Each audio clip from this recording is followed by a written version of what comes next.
Ahojte, dneska zdáme menšie Q&A, pretože vás strašne zaujíma medicína, konkrétne zubarina, ktorú študujem. Tak som vám dala možnosť, aby ste napísali všetko, čo vás zaujíma do otázok v storke, bolo tam toho strašne veľa a dúfam, že odpoviem na čo najviac. Hlavne na medicínu, či už všeobecné alebo zubarinu sa vieš dostať z hociakej školy. Pointa je naučiť sa tie modelovky, ktoré na príjmačky budeš musieť vedieť. My sme ešte mali 1500 z biológie, 1500 z chémie, z toho vybrali 100 úplne random otázky, ešte aj odpovede poprehadzovali.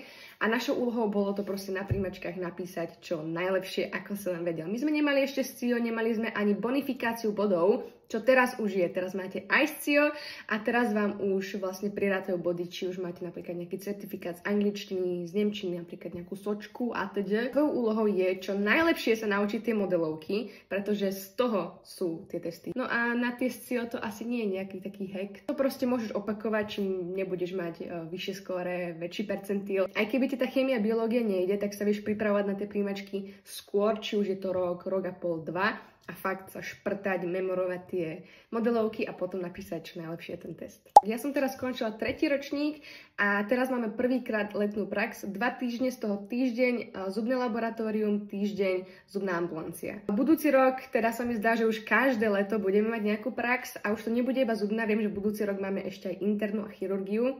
Hádam, som to povedala správne. A ešte aj zuby do toho. My sme na príjmačky mali iba modelovky 1500 z chémie, 1500 z biológie. Tieto modelovky sa dali kúpiť na fakulte. A ja som ešte chodila aj na doučka z biológie a z chémie. Takže veľmi ti odporúčam tie modelovky, chodiť možno napríklad na doučka. Mne to veľmi pomohlo. Pretože ja som sa mala na každé doučko naučiť určitý počet otázok z tých modeloviek a z toho som potom dostávala testy. Ja som sa v kuse testovala, takže ten príjmačkový test nebol pre mňa nový, už som bola v tom zachodená, takže mi to naozaj pomohlo sa proste takto ustavične testovať.